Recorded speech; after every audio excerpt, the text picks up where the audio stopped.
मुळामध्ये भूमिपुत्रांवर म्हणजे अर्थातच महाराष्ट्रामध्ये मराठी माणसांवरती होणाऱ्या अन्यायाविरुद्ध लढण्यासाठी म्हणून झाला।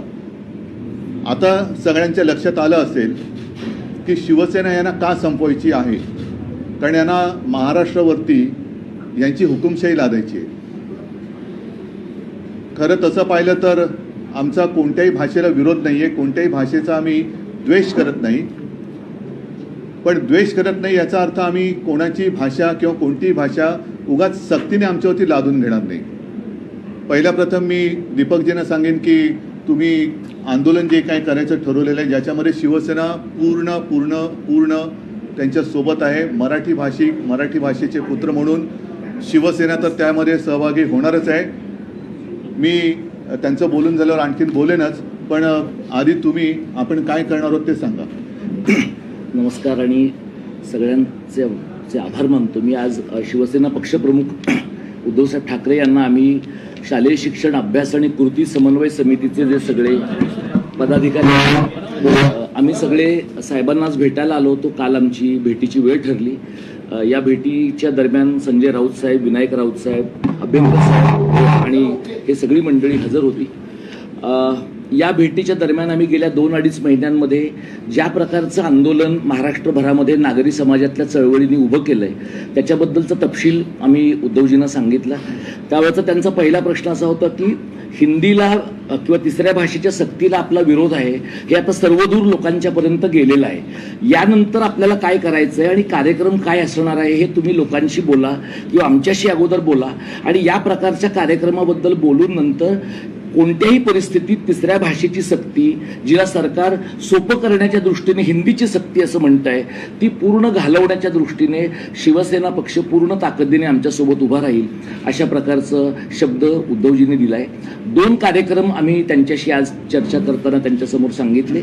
एक म्हणजे येत्या रविवारी 29 जूनला दुपारी 3 वाजता मुंबई मराठी पत्रकार संघामध्ये नागरी समाजातल्या चळवळी आणि सर्व कार्यकर्ते, राजकीय पक्षांचे प्रतिनिधी यांची जाहीर सभा आम्ही घेतो आहोत आणि त्या दिवशी 16 एप्रिलचा शासन निर्णय ज्याच्यामध्ये अनिवार्य हा शब्द वापरला गेला, 17 जूनचा शासन निर्णय जिथे अनिवार्य हा शब्द बदलून सर्वसाधारण हा शब्द आणला गेला पण त्याचा अर्थ तोच आहे आणि 6 जूनचं रेखावार यांच्या सहीचं परिपत्रक, ज्या परिपत्रकाच्या नुसार NCERTची पुस्तकं महाराष्ट्र शासनाने अनिवार्यपणे घ्यायची आहेत, ज्यामुळे आपल्या सगळ्यांच्या आठवणीचा भाग असलेली बालभारती आणखी काही वर्षांनी कालबाह्य होणार आहे। या 3 महत्त्वाचे 2 शासन निर्णय आणि 1 परिपत्रक यांची प्रतिकात्मक होळी करण्याचा कार्यक्रम आम्ही करतो आहोत आणि या कार्यक्रमामध्ये उद्धव साहेबांनी यावं आणि शिवसेना पक्षाच्या सर्व प्रमुख नेत्यांनी, कार्यकर्त्यांनी सहभागी व्हावं अशी आम्ही त्यांना विनंती केली आणि मला आनंद वाटतो की उद्धवजींनी आमची ती विनंती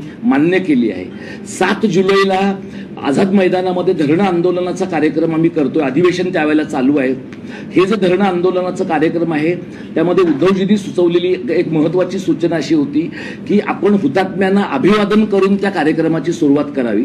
हुतात्म्यांना अभिवादन करून सर्व जे मराठी प्रेमी नागरिक आहेत ते हुतात्मा स्मारकापासून आझाद मैदानात येतील आणि मग हुतात्म्यांना अभिवादन करून ते आंदोलन आपण करणार आहोत। आमचा प्रयत्न असा आहे की विधिमंडळामध्ये शिवसेना पक्षाचे, मवियाचे जे सगळे लोकप्रतिनिधी आहेत ते सगळे विधिमंडळातली सगळी आयुधं वापरून याबद्दल सहकार्य करतील आणि ज्या प्रकारच्या गोष्टी महाराष्ट्राच्या राजकारणामध्ये घडवून आणण्याच्या काही गोष्टी होताना आपल्याला दिसत आहेत किंवा संघ भाजप परिवाराच्याकडनं रेशीम बागेतनं हिंदी हिंदू हिंदुस्थानचं कथन संपूर्ण महाराष्ट्रात पोचवण्याच्या त्यांच्या कारस्थानाचं हत्यार, सांस्कृतिक कारस्थानाचं हत्यार म्हणून जर हिंदी भाषा वापरली जात असेल तर आम्ही कार्यकर्ते ह्या बाबतीत अत्यंत स्पष्ट आहोत की या प्रकारच्या कारस्थानाचा भाग म्हणून होणाऱ्या हिंदीच्या अंमलबजावणीला आम्ही विरोध करत आहोत आणि आम्हाला आनंद आहे की उद्धवजी गेल्या बराच काळ ज्या या प्रकारच्या अघोषित हुकुमशाहीच्या बद्दल बोलतायत ती अघोषित हुकुमशाही आम्हाला हिंदीच्या अंमलबजावणीमध्ये किंवा तिसऱ्या भाषेच्या सक्तीमध्ये पण दिसते। हे जे आंदोलन आहे हे काल आम्ही काँग्रेस पक्षाच्या प्रांताध्यक्षांना भेटलो, आज उद्धवजींना भेटलो, आमचे अगदी दादा भुसेंनाही भेटायची तयारी आहे। ते असं म्हणालेत की आम्ही सगळ्यांच्या समोर सादरीकरण करणार आहोत, असं आम्ही ऐकलं की ते आज कुठेतरी सादरीकरण करतायत सुद्धा। आम्ही पण त्यांच्यासमोर प्रतिसादरीकरण करून त्यांचा हा निर्णय महाराष्ट्राच्या दृष्टीने कसा आत्मघातकी आहे हे त्यांना आणि उभ्या महाराष्ट्राला समजावून सांगणार आहोत। आहोत. मी उद्धवजींच्या बद्दल आणि संपूर्ण शिवसेना पक्षाबद्दल चळवळीतल्या कार्यकर्त्यांच्या वतीनं कृतज्ञता व्यक्त करतो की शिवसेना पक्षाची जी काही वैचारिक भूमिका आहे मराठी संबंधातली ती भूमिका घेऊन हा पक्ष आमच्या सोबत असेल तर आमच्या लढ्याची ताकद शतपटीने वाढेल आणि आम्हाला महाराष्ट्र सरकारला या प्रकारच्या मनमानीपासून आणि IAS लॉबीला या मनमानीपासून रोखण्यामध्ये यश येईल अशा प्रकारचा मला विश्वास वाटतो. धन्यवाद. जर परत असेल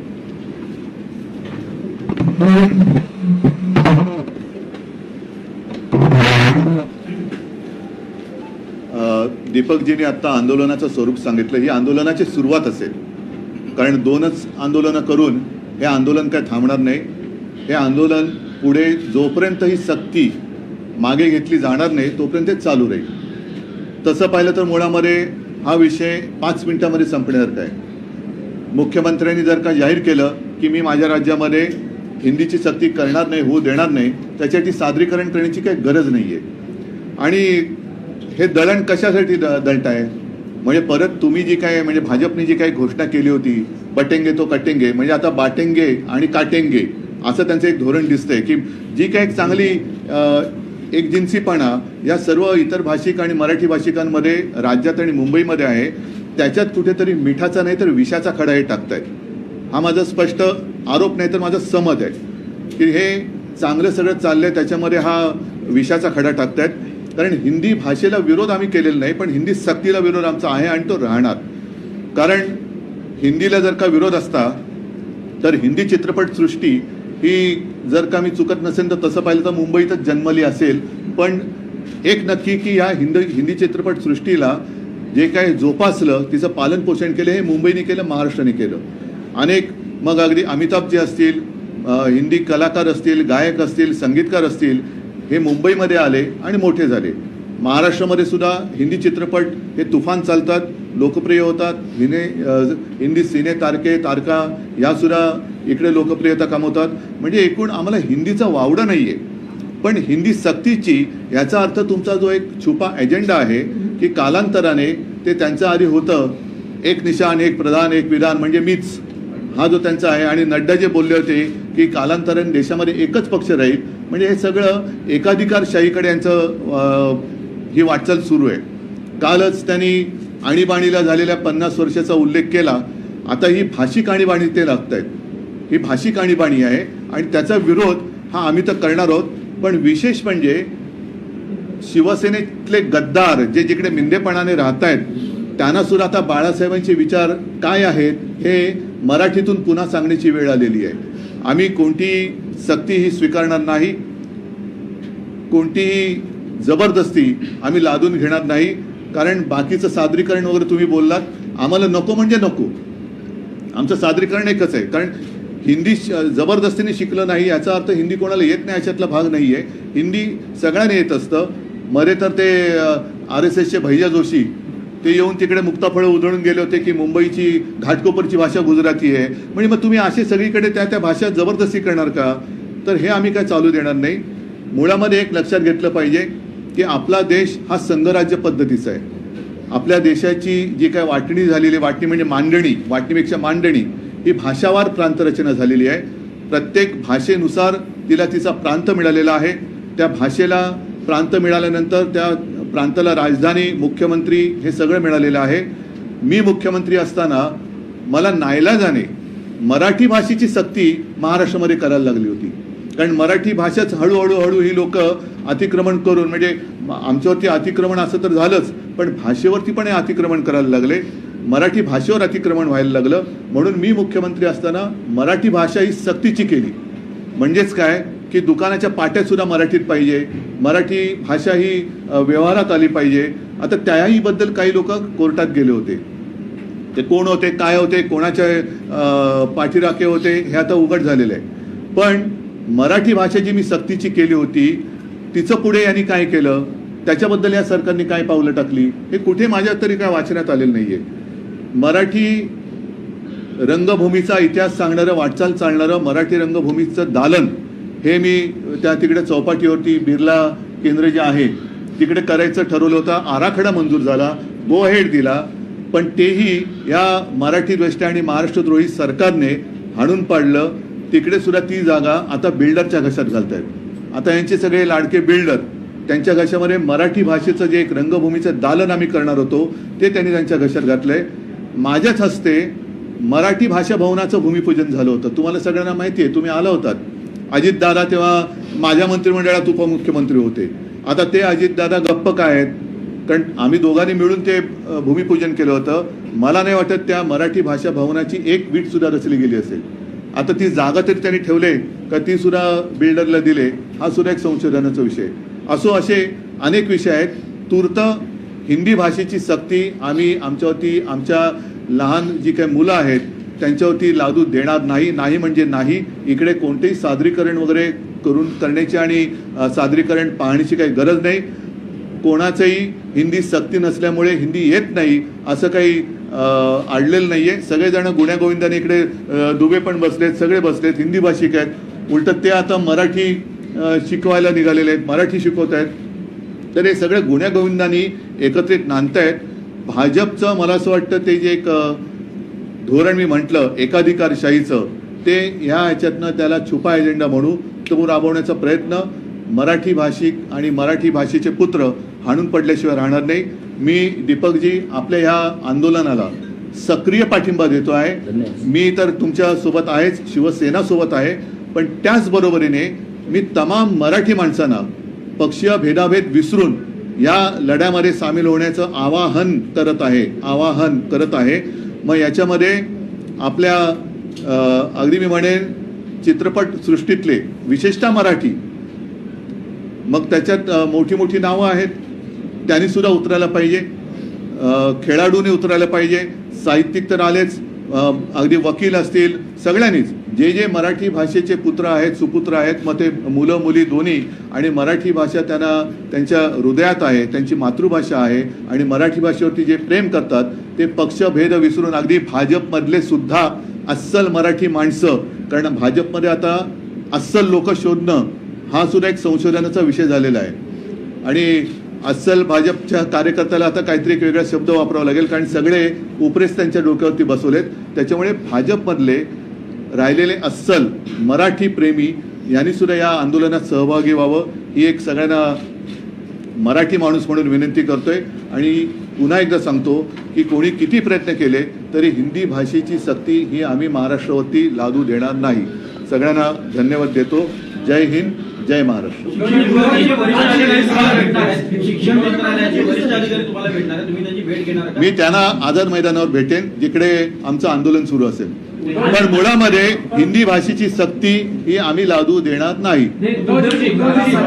सरकार ने और बीजेपी ने कुछ दिन पहले प्रेस कॉन्फ्रेंस की कुछ परिपत्रक दिखाया और कहा कि 1960 में त्रिभाषा आई, 64 में उसका आया और वही असेल काही असेल, पण 1960 साली संयुक्त महाराष्ट्र झालेला आहे आणि मुंबई ही महाराष्ट्राला मिळालेली आहे. त्याच्यामुळे आधी त्रिभाषा असेल ना तर 100 भाषा सूत्र असेल, आम्हाला त्याच्याशी काही देणं घेणं नाही. आम्हाला त्याच्याशी देणं घेणं नाही. बरं, हे त्रिभाषा सूत्र देशातल्या किती राज्यात आहे? गुजरातमध्ये आहे का? तिकडे हिंदी शिकवत आहे का? शिकवत असेल तर जरूर शिकवा, आमचं त्याला ना नाहीये. तर तुम्ही तामिळनाडूमध्ये शिकवत आहे का? कर्नाटकात शिकवत आहे का? बरं, त्रिभाषा सूत्र म्हणून आमच्यावरती लादणार असाल तर कर्नाटकातले जे आमचे मराठी भाषिक आहेत त्यांना मराठी बोललं तर गुन्हे दाखल का केले जात आहेत? त्यांना कानडीची सक्ती केली जाते. मग त्यांना त्यांच्या मातृभाषेची जर त्यांनी एक आस असेल आणि त्याच्याबद्दल त्यांनी आवाज उठवला तर त्यांना गुन्हेगार, त्यांना राष्ट्रद्रोहाचे काय राजद्रोहाचे गुन्हे त्यांच्यावर टाकले जात आहेत. मग तेव्हा कुठे जातं तुमचं सूत्र? मुख्यमंत्री असं म्हणतायत की हिंदी भाषेची सक्ती केलेली नाहीये, या बाबतीतले गैरसमज पसरवले जातात आणि त्रिभाषा सूत्रासंदर्भात आम्हाला त्रिभाषा सूत्रच मान्य नाहीये. काय करायचं मग? संघटना किंवा ऐका अंतिम निर्णय होईल. देशामध्ये पुन्हा एकदा सांगतो, देशामध्ये संघराज्य पद्धती आहे. मणिपूरची सुद्धा एक भाषा आहे, आसामची एक भाषा आहे, बंगालची एक भाषा आहे. मग एवढ्या सगळ्या भाषा असताना त्रिसूत्रीच का? त्रिभाषा सूत्री का? मग 20 भाषा सूत्री ठेवा, 25 भाषा सूत्री ठेवा. मग एक कोणतं सूत्र तुम्ही कशासाठी काढताय? सगळं चाललंय, कोणाचं कोणा वाचून अडत नाहीये, सक्ती वाचून अडत नाहीये, तर तुम्ही ही जबरदस्ती का करताय? नाही, देशात एक सूत्रपणा यावा आणि विद्यार्थी आपले मागे पडू नये. म्हणजेच एकाधिकारशाही पाहिजे. जे नड्डा बोलले होते एक पक्ष राहणार, तेच कारण आहे. म्हणजे one nation one election, one nation one हे, तर आता जाऊ दे, बस झालं. एज्युकेशन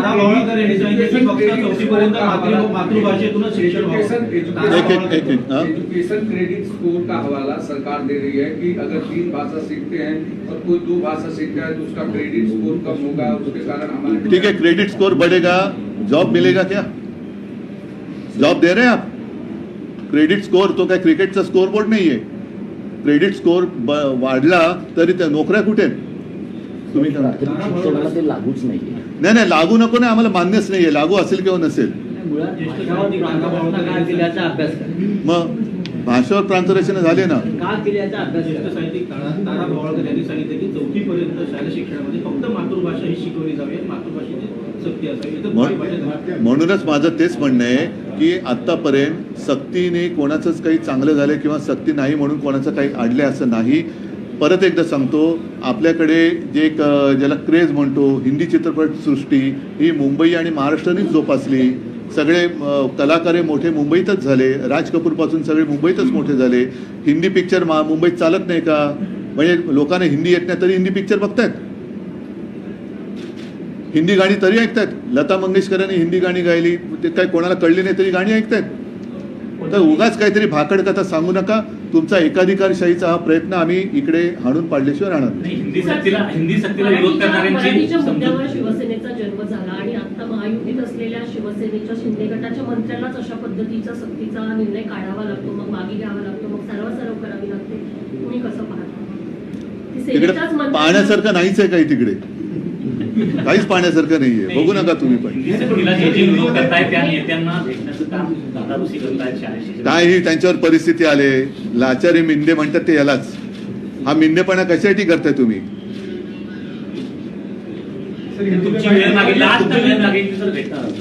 या विषयावरती मला मी कोणाचा स्टँड बिंड काय बघत नाही. माझा स्टँड हा आहे. मला बाकीच्याने माझा स्टँड काय तो बघावा. उद्धवजी, महापालिका निवडणुका आहे, ते सगळं पाहता काही यामध्ये बघा. यामागे काही पडद्यामागे काही राजकारण आहे असं तुम्हाला वाटतं का? कारण नाही, मी या निवडणुकांच्या भाषा अस्मितेचा मुद्दा एकच विषय मी जो परवा माझ्या शिवसेनेच्या वर्धापन दिनानिमित्त सांगितलं, तेव्हाही मी हा विषय घेतला होता की मराठी माणसाला इतर भाषिकांना आपापसामध्ये लढायला लावायचं. आता अधिवेशन आहे, अधिवेशनाच्या तोंडावरती हा सगळा लढा उभा राहील, म्हणजे अधिवेशनाचं बिनबुबाट पार पडेल. यांचे घोटाळे जे आहेत हे घोटाळे आम्ही काढणारच आहोत, पण या घोटाळ्याकडे दुर्लक्ष व्हावं म्हणून हा सगळा खटट उपाय. ठीक आहे, सगळ्यांना धन्यवाद. जय हिंद, जय महाराष्ट्र.